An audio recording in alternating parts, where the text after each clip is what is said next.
classical quantum physics. And when I was asked which topic we should choose for this conference, I came up immediately with quantum physics. But then quantum physics and the information field. But then they said, quantum physics is very abstract. So we added the word practical. We have to be practical. Practical quantum physics. So how can we use quantum physics for our daily life? How can we use it for our daily life in quantum physics? And what does it mean? Because everything is quantum physics. There is nothing in this world which is not based on quantum physics. There is no atom, there is no molecule which holds together. If there wouldn't be quantum physics, the electrons, which are, according to classical physics, are circling around the nucleus, they would just fall into the nucleus because of the attraction and the loss of energy. They're losing energy by being accelerated, and then they fall into the nucleus. But they don't do. This was the great miracle which Rutherford and those who were at the beginning of the century developing the atomic model were confronted with. And it needed this great geniuses in the beginning of the last century, like Max Planck, like Albert Einstein, like Werner Heisenberg, and Erwin Schrödinger, and Paul Dirac, and Wolfgang Pauli, and there are so many others which I can't all mention here.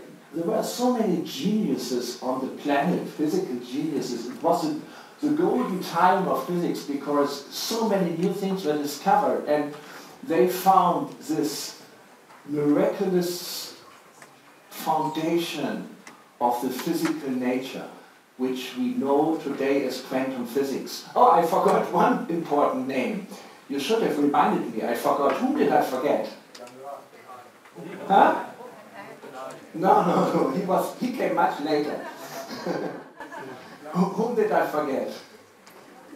No, Tesla was not involved in this. It was Niels Bohr. I forgot Niels Bohr, the great Danish physicist, the principle of complementarity, because he said someone who is not shocked by quantum physics didn't understand. And the people were shocked in the beginning. They were so shocked that they didn't believe it's true. Einstein discovered the fundamental principles of quantum physics, but he was so shocked about the consequences that he said, no, reality cannot be so evil. Reality cannot be so evil that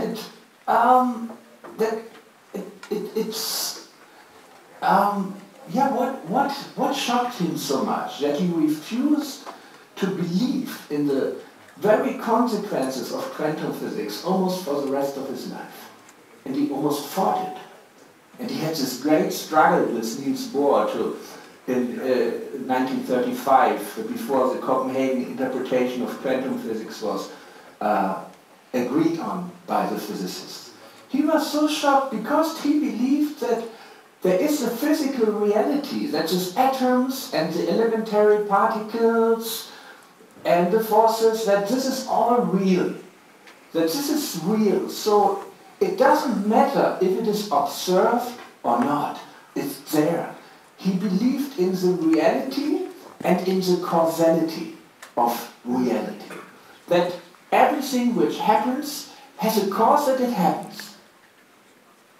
And this cause is one cause, not two or three, or no cause, it's one cause. One cause, one effect. The principle of causality and the principle of reality. This is what Einstein believed in. This was his worldview. This was his God, his understanding of God. For him, God was order and law, the physical laws, not necessarily the human laws, the physical laws, causality, which is the basic principle of reality, and reality of the physical nature itself. He trusted that this is real. And there are many consequences, like the speed of light as the maximum velocity for any causality also to spread. So, but the consequences of quantum physics started to violate this very principle, the principle of causality the principle of reality, the principle of that nothing, even informational, can spread quicker than the speed of light. Suddenly all this were challenged. For example, the principle of reality. Quantum physics says that, for example, the position of a particle, if it is observed, if you build a trap for an electron, and you want to, through the trap, pinpoint it, it's here, through an observation. According to the principle of reality, shortly before measurement, it must have been around. It must have been very close. It must have had a position very close to the unlimitedly close to the point where it was measured. It cannot just come from anywhere. But according to quantum physics, before being measured, the position is completely undefined. It is everywhere. It could have been in a remote area of the universe. This would be very improbable, but there is a probability, according to the wave function, according to quantum physics, according to the Born's rule, that it was there, that it would have been observed somewhere else. So the very principle of reality, that reality is there, even if we don't observe it, even if there would be no one to observe it. You might say, oh, that's not reasonable, but according to the materialistic view of how the universe was created and came about, there was a time where there was no one to observe reality. There were no humans, there were no animals, there were no plants, there were no bacteria, there were no viruses. There was just matter in a very hot state spread all around the universe. Planets were not formed, and there was no consciousness. Because if there is no living entity, how can there be consciousness? So that's the view which came out of classical physics. That's the view, and this was a very important realization of humanity, because before this understanding of nature arose in the age of enlightenment, in the great age when science was born, of Isaac Newton and other great physicists who discovered the principle of classical physics, a counter view to the view of the church, how everything is created by God, and there was a dogma. And this dogma prevented science to evolve for a long time, because it was heretic to challenge it. It was heretic to doubt it. It was dangerous for life to doubt it. So then there was a counter-movement to this God-centered understanding of reality, which was based on the idea that all knowledge has to be based on what we perceive through our senses. This is a very basic understanding of enlightenment, of the age of enlightenment, which Immanuel Kant formulated. All knowledge, all realization is based on what comes through the experience through our senses. You know, and that's opposed to the idea of the church at that time, that no, whatever the senses say, what is written in the Bible or in other holy texts, in other religions it was the Quran, or in India it was the Vedic scriptures. So all knowledge comes from the scriptures. And what contradicts this is heretic. So there was a great movement of liberation of the mind, to free the human mind, to ask questions, to use his God-given intelligence to doubt, and to ask questions, and to get answers.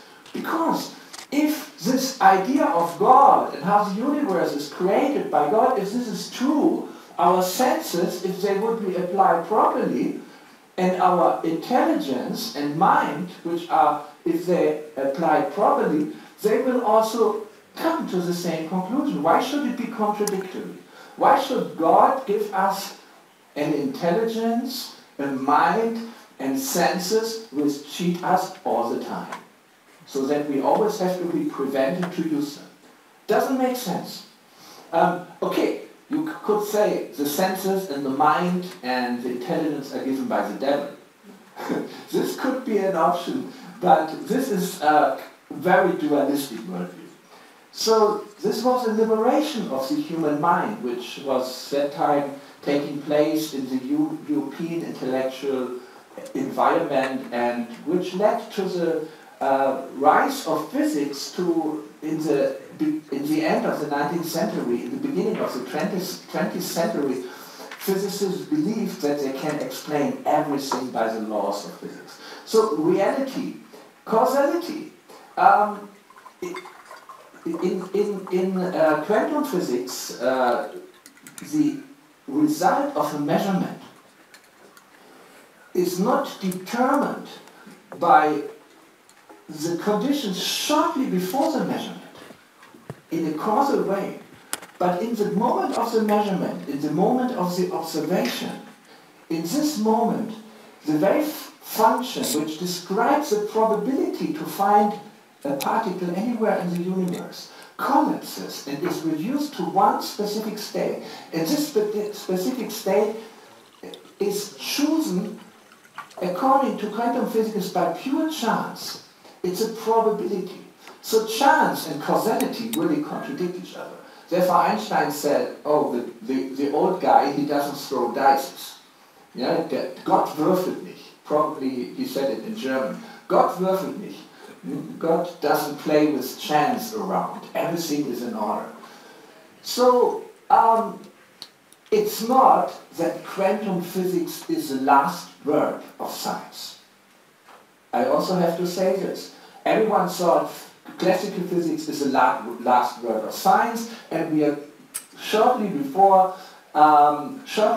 explaining everything with it. We shouldn't fall into the same trap that we believe that quantum physics is the final theory. It will definitely not be. Human experience teaches us. But now, since more than 100 years, where there was such a rapid development, and no very new theory evolved, which which came after quantum physics and is generally accepted. So we are working with the principles, and it works very well. And today, before lunch, I think before lunch, I will present a very, very special new development which we have done in the last years, which is based on quantum physics, and you will be amazed to see this and also to see the practical effects for your work. So recently, a few weeks ago, maybe a month ago, I had a video call with an old friend which I met in San Francisco in Silicon Valley, which I met before. He was recommended to me by another good friend, and he is his name is Jason. And he is the director of a foundation in Silicon Valley placed, a foundation called Emerald Gate Foundation. Emerald Gate Foundation is a foundation which has a capital of $150 million to fund research, to support on a very high scientific level, university level like Harvard and Yale and Tufts, only the best universities in the world. On this level, they are funding research for subtle energy healing. This is revolutionary in the whole world. Such an amount of money being used to prove that there is this phenomenon, scientifically proven phenomenon of subtle energy healing. And they have been, they had tremendous success in the last years. And he reported to me that he could complete research which went over a few years with Harvard, where they were looking into the effect of subtle energy healing on severe conditions like pancreas cancer, conditions which cannot be treated by conventional medicine anymore. They looked into the effect of subtle energy heating on osteoarthritis conditions, which caused extreme pain to the people. So the only option for them were opioid painkillers of a very high level. So they looked at this kind of conditions, and they had a no-touch subtle energy healing being investigated. So different ways, people just sitting somewhere and doing spiritual healing, even on distance. So they were they're working with different healers, but it's all without any physical contact. And they had tremendous results. Tremendous results in double-blind studies, which were really without any doubt. And in many different parallel laboratories and universities, they did the studies, and it's also published. I will get the references from him, and we should share it with you so that you can look at this evidence. So this was very encouraging for me, and then I asked him, Jason, but you're working in the environment of conventional science at universities like Harvard and Yale and so on. So what is your explanation? What is your explanation? How does it work? You know, what do you tell the people if you present your results? Because, and he said, we spoke to many of those healers. We spoke to many scientists. We had a lot of discussions, internally and externally, went to many conferences, and there seems to be one explanation. And this explanation is that the human being in his natural healthy state is connected to a cosmic flow of energy. And this cosmic flow of energy to whom everyone is connected from the very beginning of his life, starting with one cell and then growing into a multicellular living entity which miraculously shapes its form. So the morphogenesis, which is taking place in the embryonic state. And he says that all this is only possible because there is a cosmic energy which infuses a cosmic order into the growing living entity. And we are carried by this stream of cosmic energy. And this cosmic energy is a flow of order and information. So when I listened to this, I said, this is exactly what we are saying, but we call it information field. Because this energy, it's of course, there is an energetic carrier, but the main feature of it, the most fundamental property is the information. Because the energy is already there. It needs information to tell each molecule, each atom, each cell where to be, to shape the probabilities of quantum physics in such a way that the most improbable happens. And the most improbable in this universe is life itself. This is the most improbable. It's so far away from thermic and statistic equilibrium or quantum equilibrium, which you would normally expect, that it's a miracle. Life is a miracle. And each new life is a miracle. And it comes about by us being connected to the source, us being connected as a small growing embryo, as a baby which is growing up with this source of cosmic energy, with the information field, and with this flow of cosmic consciousness.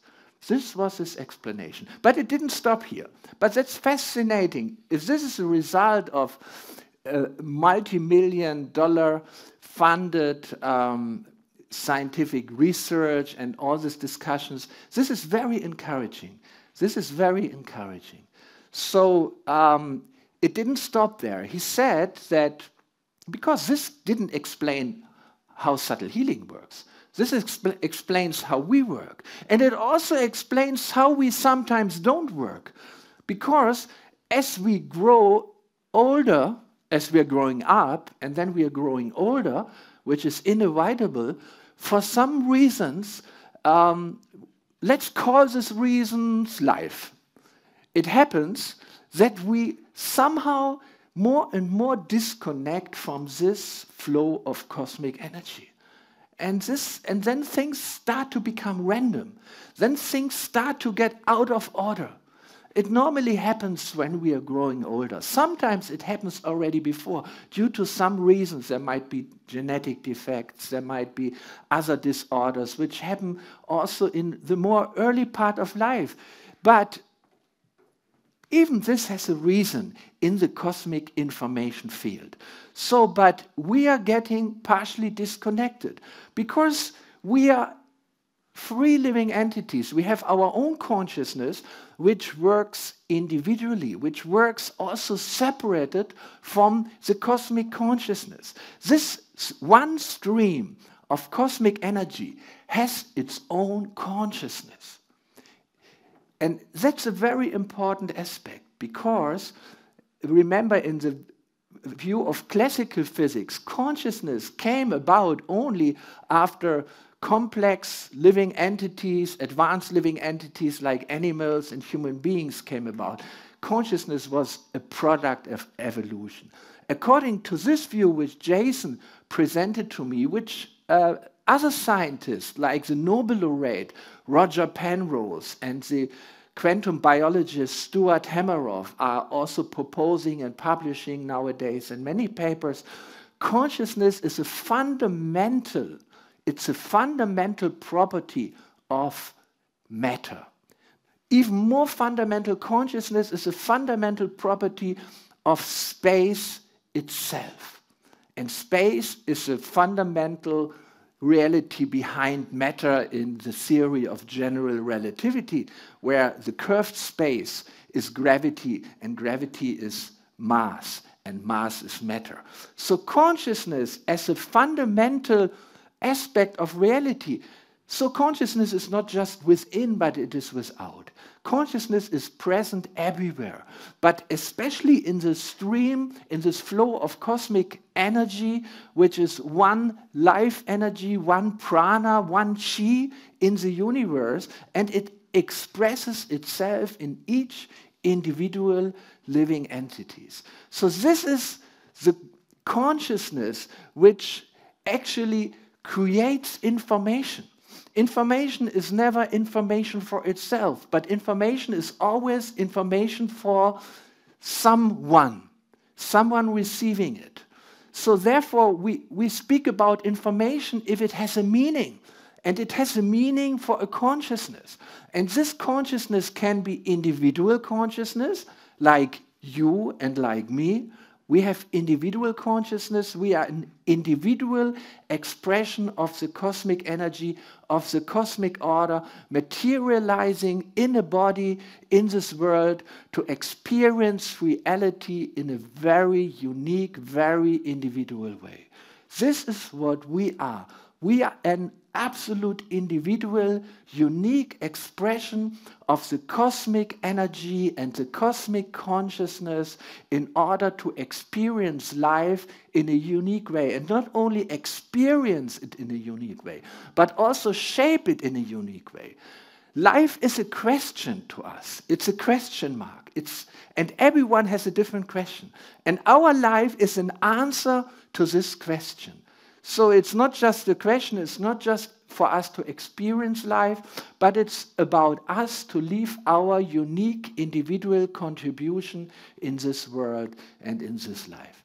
So this cosmic flow of energy is a flow of consciousness also, and therefore it's a flow of information. And we have the individual right to be as much connected to this flow of energy as we can, but sometimes we get disconnected. And this disconnection, this interruption, this interference with this negative interference with the flow of consciousness can result into aging, and it can result into disease.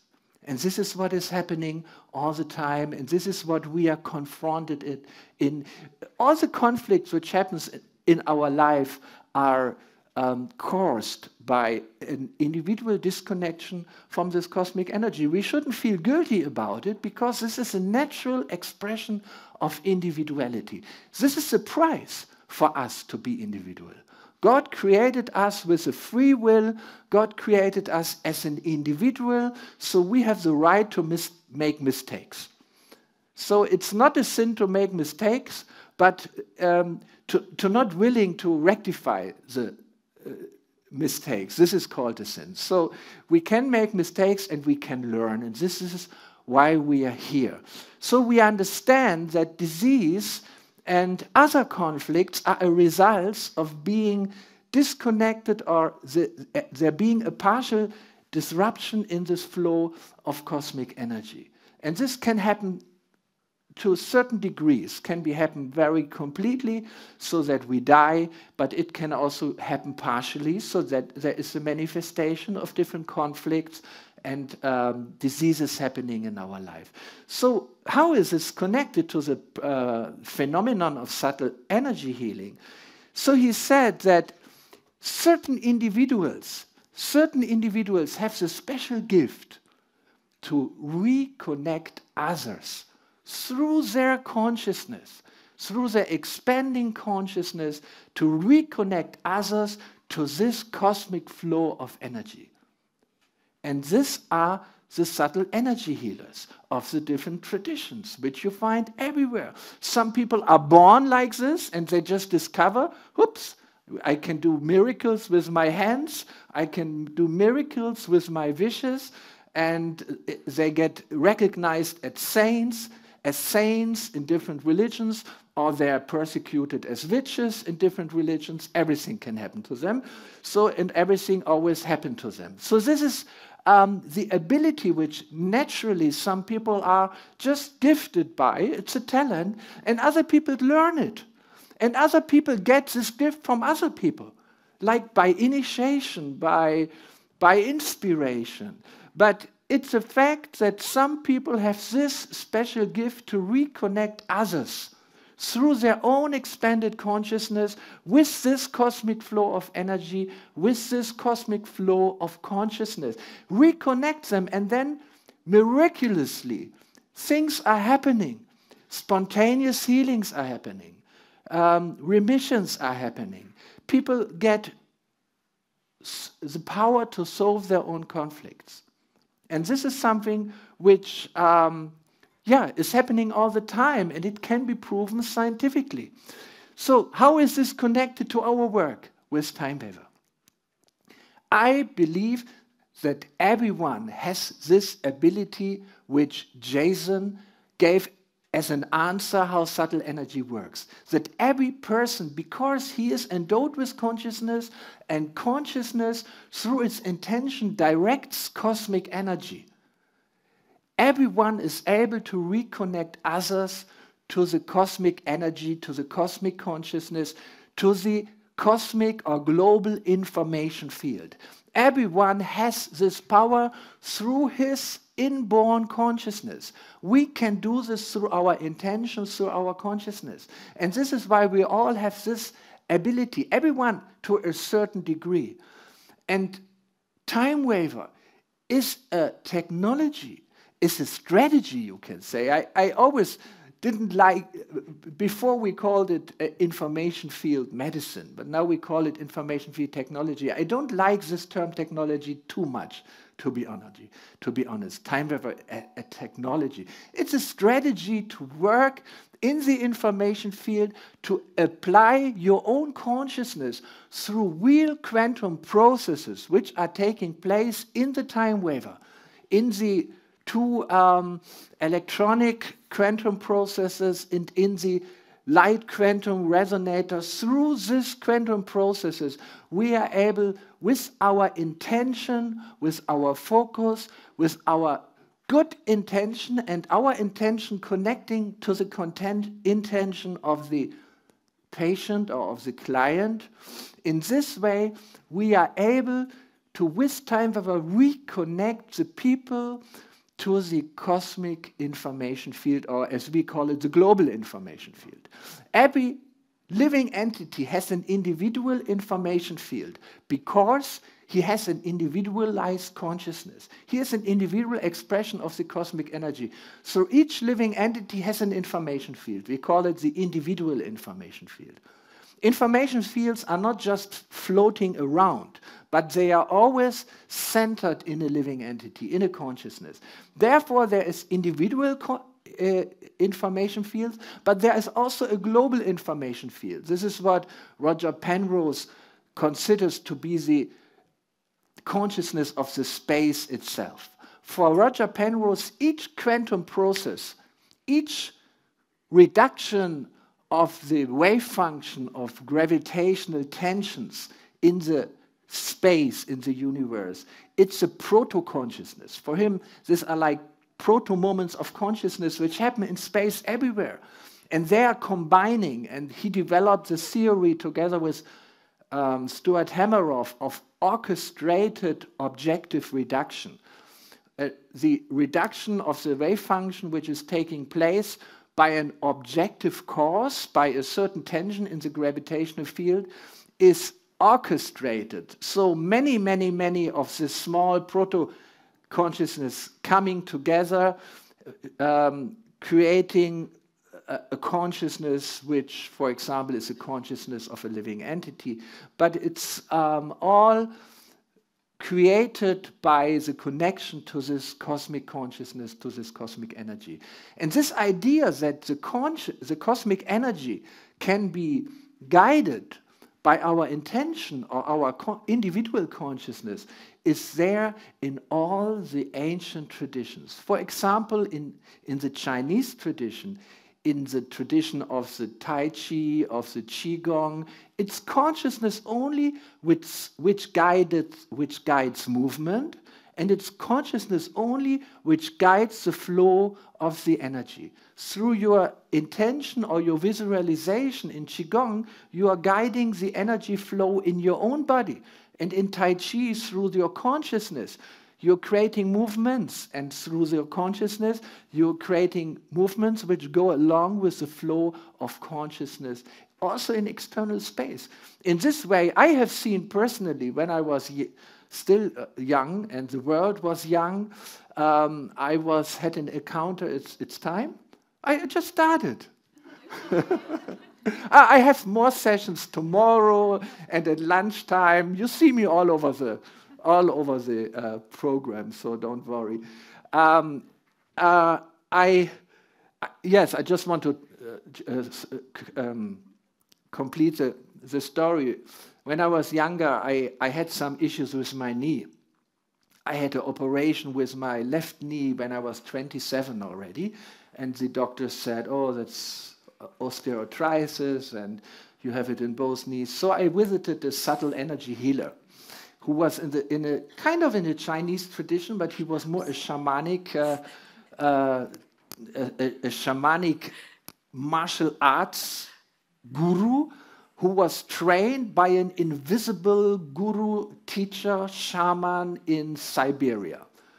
Very special guy. Small, long hair, and undescribable person. Now I forgot why I wanted to tell you the story.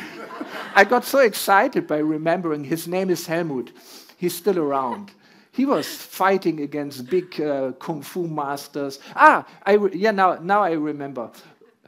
Now I remember what I wanted to say. I saw him just through mental activity and awareness, to be able to fight kung fu masters. Like a friend of mine, he has a third dan in Wing Chun kung fu. And these people attacked him, because they were supposed to, just attack him from the back, spontaneously, without any warning. From the back, he was sitting, talking with me in a chair, and they were just supposed to attack him. And he was just, by his focused consciousness and attention, to defend himself without touching. Without touching, they were like falling on the ground, getting physical forces. 1.5 meters away from him. So he could do this kind of things. And he explained, oh, this is very simple. You can just, and he explained, but it was not simple for us. It was simple for him. And people came from all over the world to learn it from him.